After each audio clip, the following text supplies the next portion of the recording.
So thanks for coming. Anybody who's changed roles in Salesforce knows that when you change a role, you have to go to boot camp. So I just came back from boot camp, and I thought, learn lots of stuff about presenting. I thought I might incorporate some of this stuff into presentation. So I actually started by credentializing myself. So this is where I grew up. It's a tiny little town in Croatia. It's actually, my parents won a grant, an art grant, to rebuild one of these houses because they were artists. And it was a very unusual little town because there was one bar, one restaurant, one convenience store, and 20 art galleries. Yeah. So it's the kind of place that was crawling with art, but also with tourists, with lots of art galleries and lots of art that you can see. So this is my dad. He likes to make his own costumes, and this is us in Venice, February '97 at the Biennale. He did this so that people would come up to him and take pictures of him. And I hated it. So every picture you see of me with him, usually I'm like really angry at what he's doing right now. And this is my mom in our art gallery. So they worked together. They were art dealers and painters. And our art gallery was actually the bottom floor of our house, which is still there today. So this is it. I remember putting in those floors, and we had like a glass door, but it actually belongs to someone else today. And here's me, for context. I'm eating mulberries, figs, and usually laughing at tourists. So I'm the president and founder of Inkubate, Art Exchange. We're a not-for-profit, and today I'll tell you a little bit about what we do and why we do it. But first, I am going to take you into the dark side of the art business. Since now you believe me that I've grown up in the art business, I can tell you how it works. So another thing I teach you in boot camp is this like weird numbers guessing game. You put up a random number, people are supposed to guess what it is. Is it my cholesterol? Is it how many steps I did today? I don't really get it, but I'm going to try anyway. So besides, the evil flying upside down, what do you guys think 66 represents? Any guesses? The number of stairs up to your floor. Okay. Anyone else? The number of artists per dealing. Ooh, okay, that's interesting. Getting closer. What if I put this up there? The size of the industry, art industry. Perfect. Yes, that's exactly what it is. It's huge. International art market, $66 billion. Now, what does this represent? The percentage of that money that goes to dead artists. Is that actually notable? Yeah. So I looked this up in the art market report. It's like the official international art market report for evaluating art and following all the art transactions internationally. So this is actually the breakdown, the graph from their report that shows us by what era it's from. So contemporary art is for artists born between the 1920s and 1945. So this doesn't even include any artists born after 1945. So it doesn't include any young artists. So it gets worse. It doesn't get better. 60% of that segment's turnover is created by 10 artists. So now we're dwindling down to what percentage of this pie actually belongs to young living artists that are able to make money today. And it's even worse. This is turnover. It's a term the industry uses for resale. This is not net new. Resale necessarily goes from investor to investor. So the vast majority, believe me, of the art world does not benefit the artist. And this might be a surprise to you, I don't know. In fact, the industry really thinks of the art world as an investment, and they use terms like economic potential. And there's this thing called the booming museum industry. People are so excited about the booming museum industry. What's the problem with that? Is that we're talking about large institutions that trade their artwork from dealer to dealer, place to place. They make money off of it. But again, it's not really encouraging or helping new artists come up the ranks. So when you do a little bit of research into how art is valued, and I did a little bit of that because at some point I wanted to be an art dealer, and I'll tell you why I decided against it, because eventually I came to the conclusion that it was borderline unethical. There's only two ways that we value art. One, the reputation of the art dealer, the reputation of the artist. So what's missing from this valuation? Art. Yeah, that's right. Nobody cares about the actual quality of the art. Nobody cares about whether or not you like it. Nobody cares about whether or not it's good. Is it good? Is it not? It's all about how many pieces this dealer sells for, to whom, what is the reputation of the buyer, what do they think about the art. So everything is almost like very speculative. It's almost like trading stocks. So this leaves us with, a slice of the pie or the pizza, whatever, and how does everyone else live? Who here has heard the word starving artist? Right, everyone. So it's very true. It's very common. This is actually a painting about that world. Artist painted this to depict what an artist's living conditions are like. And some of the facts are going to be surprising to you as well. So I looked into the statistics for the demographics in Canada for artists, and I found out the following. First of all, artists are twice more likely than any other labor market in Canada to hold 2 or more jobs. How many times do you know an artist is working full-time and supporting themselves? And they're 2 times more likely to have a bachelor's degree. So they're some of the most underprivileged parts of our society, and they're some of the most educated. So you have this incredible waste of talent because what art doesn't have is patronage.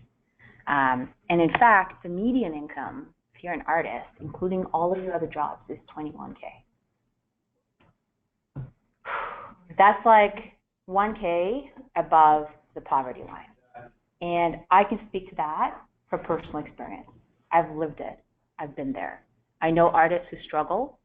I know artists who go to the food bank. And the sad part is they're incredibly brilliant, and what they do should be valued, but the industry is just not supporting them. And that's going to create a problem.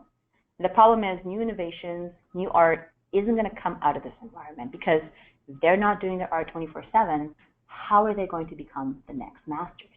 How are we going to have the second Renaissance?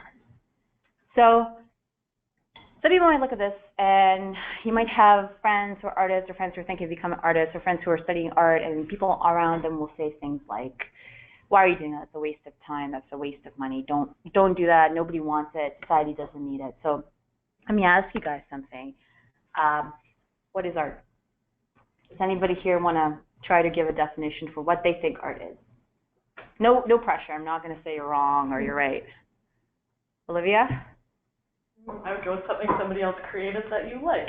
Okay, that's really good. Yeah. Any other ideas? Rami? Sure. Sorry, mouthful. I think it's the classic saying, idea beholder, right? So it's whatever you want it to be. Okay. And like you guys are here clearly because you like art or you're interested in art. So you obviously get the value of it. I don't have to prove it to you. And when we think about what is art, a lot of the times we come up with 2 people who even in the industry say, well, if this artist can make me money, I don't care. And so this is a really good definition that I really like. This is Scott McCloud. He's a comic artist. He's a graphic novelist. And he defined art in the following way. Any human activity that doesn't go towards survival or reproduction. So fundamentally, what he's saying is art is what makes us human. Without art, we're on autopilot. We're going out to get resources, and we're worried about reproducing, and that's all we do day in, day out. So let's actually talk about some of the details of how the industry works. So here's the artist. Art dealers, when you go into a gallery, you buy a painting, they take 50% of what you paid. So that's a huge margin, first of all. When you see an artist exhibiting at a gallery, they paid to be there. They had to pay $200 to $500 for a week just to show their work. When they go to a festival, they pay exorbitant amounts of fees to be in a festival.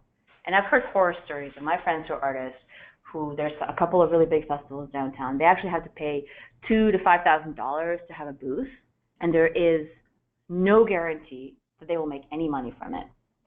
And they're responsible for their own promotion. Like, these guys are not helping them. These vultures are actually not helping them, and they're not guaranteeing any sales. So how does the industry actually make money from that? They make money from the artists. They don't make money from you and me. They charge artists for festivals. They take tickets when you go to the museum. When they have exhibits, they might charge you for that, or they might charge the artist exhibiting. And then space rentals. This is huge. There is probably not a single gallery in Toronto that is older than 2 years old that isn't renting the space inside of it. And that is the number one way that they sustain themselves. It is not by selling the art. And of course, anything that they make from the artist, they take a huge margin. So here's the problem, right? Here's the industry. This is what it is. This is the problem. They're snobby. And now enter our generation. And what do we care about? What do millennials care about? Are we going to fit into this world and go to like a weird exhibit and look at the art and buy something that's like $5,000? Probably not. So this is a generation that's really changing the way things are done in the art industry, because we're so generation that's least compatible with the way things are done. We're least likely to go in and buy art than the previous generations. So what we thought about is millennials are very, very focused on experiences. They don't want to own stuff. They don't want to take it home. They don't want to collect. They're very, very concerned about going out and doing stuff, doing really cool stuff. And so that's kind of like why we're here.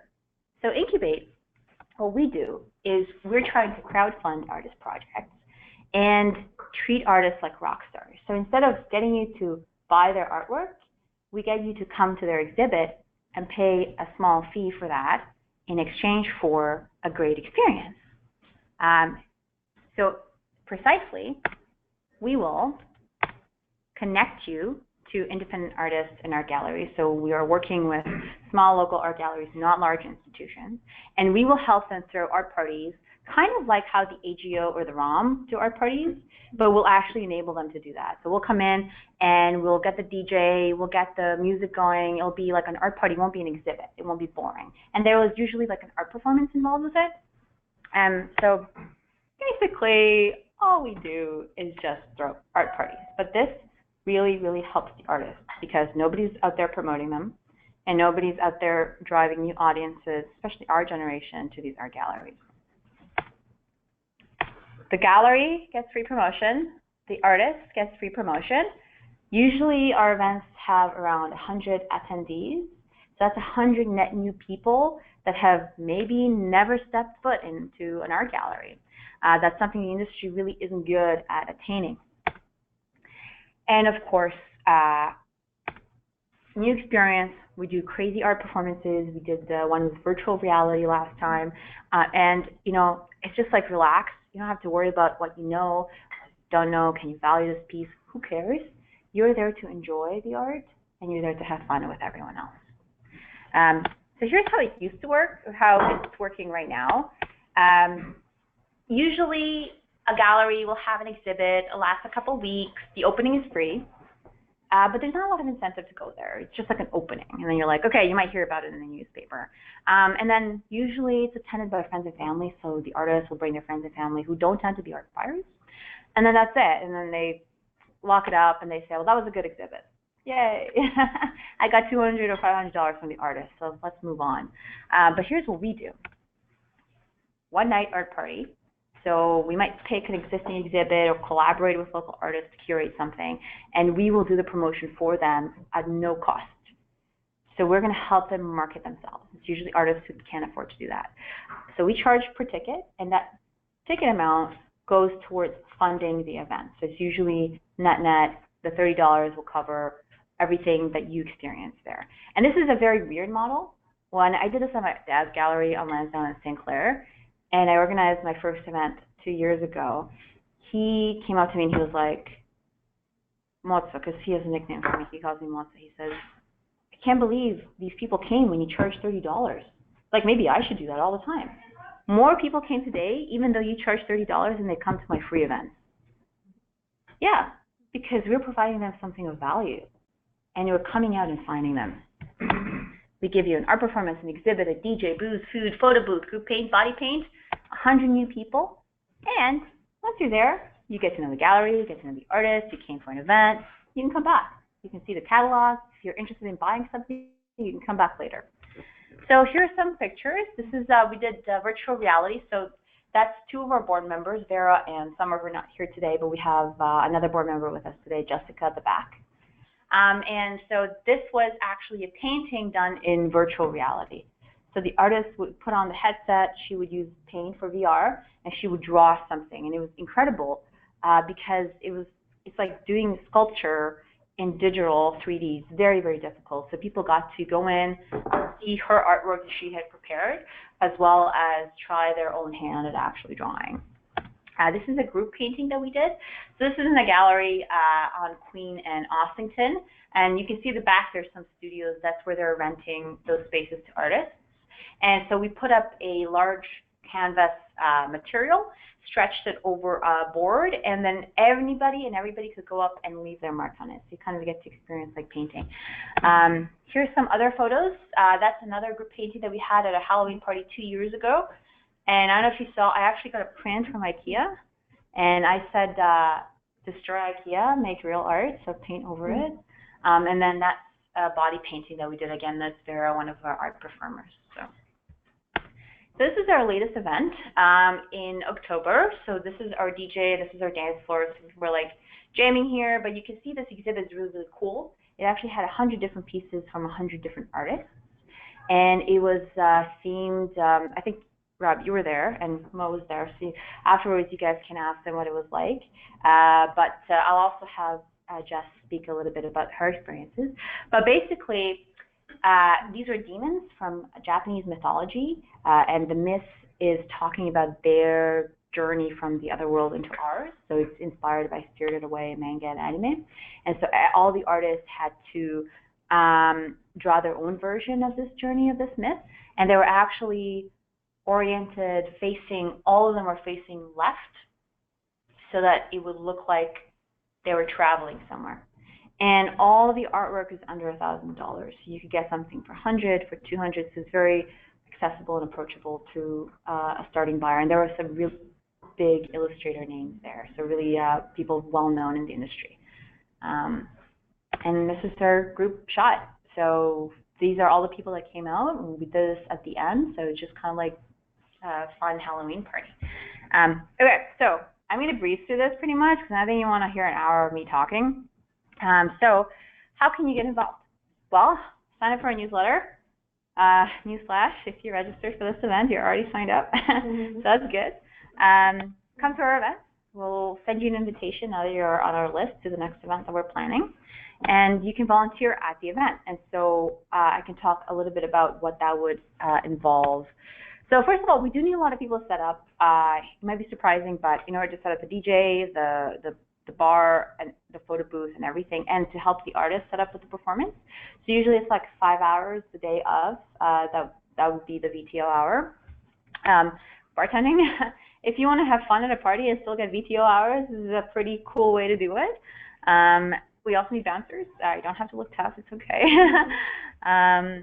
Photo booth, somebody to man the photo booth. Anybody who wants to do photo and video for us, you can get VTO hours for that because we need to create a lot of media coverage for this. And social media, if you actually really like to just post on social media and you want to do that for the entire party, that would be fantastic. And of course, promoting. So a lot of stuff that I do, I'm on the promotion side, is I'll go to like a meetup, or sometimes I'll go to like the AGO parties, and then I'll panhandle right outside and say, kind of like you're protesting, because you're saying you're going in there, you're paying $50 to support an institution that's only supporting dead artists. So you should come to our party. It's a local party where you're supporting local galleries and local artists. So what are you going to get out of this? Well, it's kind of like art hopping. We're going to do a different gallery all the time. We have a growing list of gallery members and a growing list of artists. So you're going to meet the artists at the event. We might even have like small meetups where you can socialize with artists. So you can actually get to know what's going on in the art scene in Toronto. And of course, you will start to appreciate art by experiencing it. So you're not just learning something, you're in it, you're in the world, and you get to see what it's like. That's about it. In order to get involved with us, Carly Bash is organizing our volunteers. So she's probably going to be your go-to point of contact for actually setting up, signing up, and coming at a specific time and date. Jessica Sinclair over there can help with the promotions if you're interested in promoting. She's probably going to organize those volunteers. And of course, you have me, you know, my contact info. And if you're interested, I'm going to share these slides with you later. But that is our website. Right now, our website is just a landing page. So we're just collecting a database of attendees, audience members. And then we also have a Facebook group where we'll post all of our parties, an email, and of course, easy within Salesforce, we have a chatter. So, yeah, any questions so far? Because I know I just threw a lot at you. What's the next event? Okay. Wish you didn't ask me that question. So we're actually still working on it. We were going to go ahead in May. I think we'll probably do something in May or June. Yeah, but we're trying to get ahead of it. We have been very much event to event so far, so we're trying to get it so that we have 2 events pre-booked, and then that way we'll have like a list of upcoming events eventually. That's the idea. So yeah, anyone else? How do you become an artist? How do you become an artist? Or how can an artist approach you to be a part of this? So usually we already have a network of artists. So I tend to approach them, and artists tend to find me because I know a lot of artists. We have 2 artists on our board who know a lot of artists. We also go to different exhibits. So we'll go to different exhibits and we'll network with the artists. So we'll actually go and do the work with the art scene. And we are going to have a sign-up page on our website eventually for artists to actually permanently join as a member. And then we can do calls for submissions. So for example, if we actually curate a show, we can, when you do a call for submissions, it's like a magnet for artists. So you just put out the words call for submission and you'll be surprised how fast it circulates around Facebook. But right now, we actually aren't approaching the artists yet. We're approaching galleries because the galleries already have shows that are happening. So right now we go to the gallery and we say, hey, do you want some free marketing? So it's all about that work of like saying, okay, you already have an exhibit, you already put in the work. We're just gonna boost your audience numbers, basically. We're just gonna help you out. And it's usually smaller galleries because bigger galleries don't care about that stuff. How can we help between now and whenever the next event is? So join Inkubate chatter group because we're going to post the information there. So when we have the venue and event, the first thing you should probably do, we have early bird tickets. So as a volunteer, you'll have, if you want to be a volunteer, you have a special volunteering discount. And then let me know personally what you'd prefer to do. So, for example, I would love to have some more promoters. I don't have enough volunteers doing that. So if you're interested in that, I'm happy to help. And I can tell you how we promote if you're interested in that. We actually do through meetups. I don't know why, but meetups just really work really well. So, yeah. Are you eligible once we reach our hours of volunteer per year for the donation from Salesforce side? So I wish we were, but we're a not-for-profit. We're not a registered charity. So being a not-for-profit makes it easy for us to, because we clearly have full-time jobs, it makes it easy for us to get going. Eventually, we want to be a registered charity. And eventually, we want to be able to figure out a way to fund artist projects directly. So let's say our events, the more attendance we have to the event, obviously the more money we make per event. So that's really key. So if we start scaling, then we can have that reservoir to say, now we can have like an art grant, and we can do call for submissions and get artists to submit their work and be able to fund them to actually do work. That's our goal eventually. So right now, all we're doing is creating a database of audience members of partners and galleries that will want to work with us on a regular basis. So, yeah. Does that answer your question? Yeah. Yeah. What was the question? Did you have a question? Oh, no. Oh, you were just agreeing. Yeah. Okay. So, Jess, I don't know if you want to come up. I'll ask you a couple questions. Sure. And if you want to sit down or down here. Oh, yeah. Yeah. So, okay. So, Jess, So Jess actually has 10 years of experience working for not-for-profits. So I actually initially approached her saying, I want to do a not-for-profit because I really think that this goal isn't meant to be a business. And I knew that she had that experience. So why don't you tell me a little bit about, before we talked, what was your experience with the art world? Yeah, so I've always been very interested in art. I am by no means would I consider myself an artist, but I've always really appreciated art. I've appreciated music, always been involved in it throughout my entire life. But I always struggled with paying price tags for real art because I'd go to a show and it would be like, oh, this is really beautiful. Oh my gosh, it's $3,000. That is not in my budget for this year for a painting on my wall. So I kind of struggled with the price points, and there's cool graphic art you can buy for $25. So, going with that as an option. But I started to meet friends and get connected to artists themselves. And one of my friends, Andrew, came back from studying at the Nova Scotia College of Art and Design and had a very hard time getting a job, hasn't still actually been able to find work. But I approached him and said, listen, I'm interested in art. Would you be willing to host an art class for me and a couple of friends, and we'd pay you for it? So he set up this private art class in a gallery that he paid a fee for. One of the pictures very similar to what Natalia showed. And we went there every week for 6 weeks and learned how to basically copy and paste and trace an image. And then our whole class was really about mixing colors. We were using acrylic paint. And I was absolutely blown away by the level of skill and the challenge that it was to actually mix a color to get the right color, and then the feeling that was associated with that color. And then I finished my project and I was so excited. It's on my wall. And every time I walk by it, I feel very happy because it's something that I actually created. And so I started having a very different view of what it meant to create and make and value art, because the tiny little project I did, which was a little picture that I took when I was in Guatemala once, and I took and then I traced it, and then I had to try to paint it, which was so hard. It's really, really special. And so then I started thinking about the hours and hours and hours of time that goes into some of the beautiful art that I see elsewhere, and start to understand why things cost what they do. And then I started gathering some art pieces as well. I had a custom piece made for me when my husband and I were married, and it's actually the bridge that my husband proposed to me on, which is so beautiful. And every time I walk by that, I have a very special feeling. I had another piece of art that was gifted to me, and I had a very special feeling. And so in my home, I actually create this feeling. I'm not a connoisseur by any means. I don't know all the technical terms, but I know that some of these pieces make me feel a certain way, and I think it's really important. Compared with that, some of my friends who are artists and who are struggling and who can't find work, they're trying to meet people who will, do custom work, that they'll be able to do stuff like what this individual did for us for our wedding.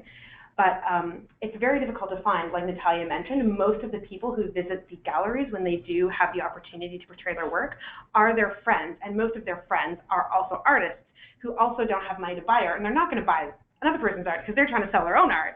And then, of course, family who has a lot of it, and they've already purchased a lot. So I think I was really kind of I started to understand the value of art, why I really liked it, that there's something very human and visceral about having someone created on my wall, and there's like that connection.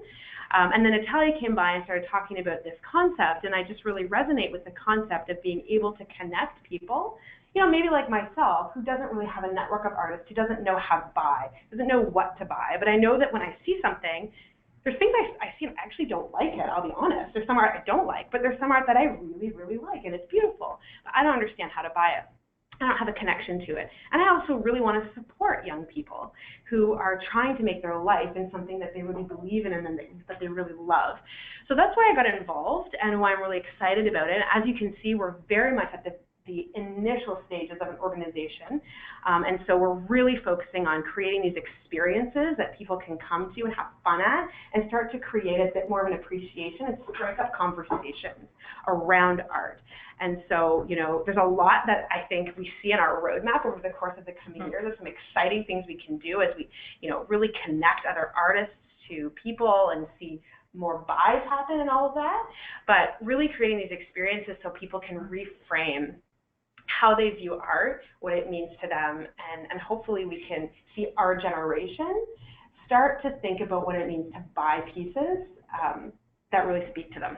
So that's a kind of I think that's like all my questions in one. yeah, maybe so. Sorry, went on a little bit of a hobby horse there. I but love it. I'm excited about it. So I really would love for you guys to come out and volunteer at some of our events, whether it's bartending or helping set up or promoting it so we can get more people at these events. It's really exciting. We really love it. Thank you, Jess. And have you known, you mentioned that your friend was an artist. Is that a story that you wanted to share as well in terms of like how he was living?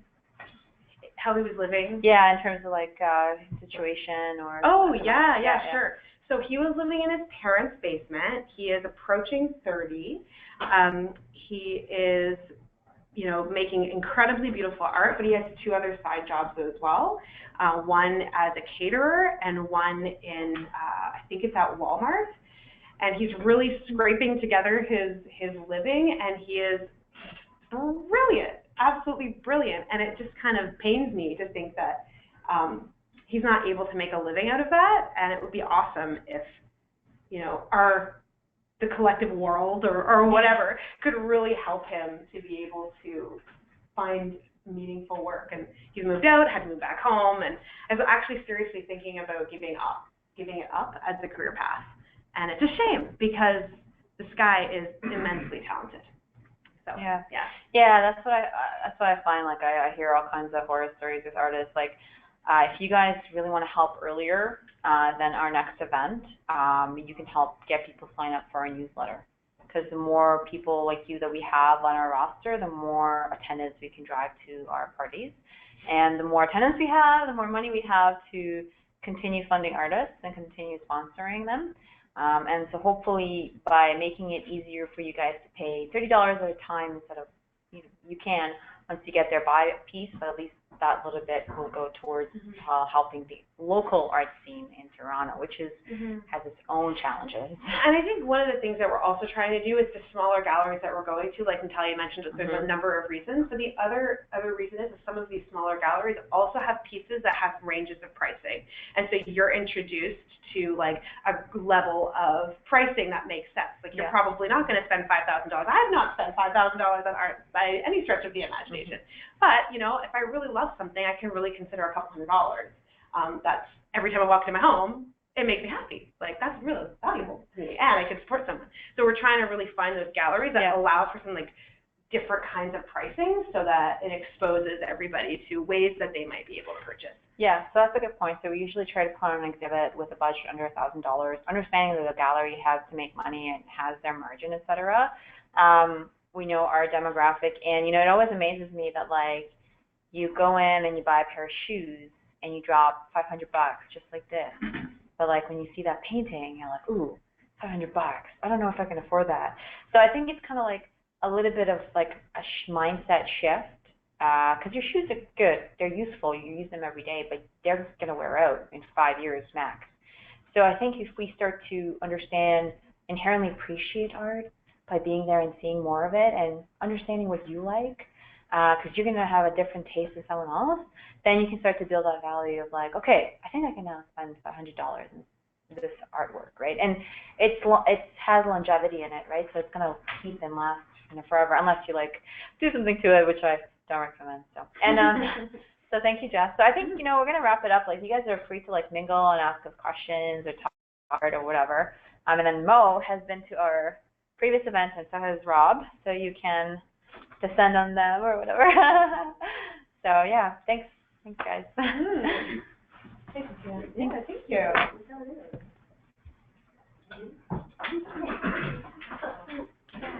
And have some pizza, or we'll feed them to the vultures. Is there a plan to put like a list, like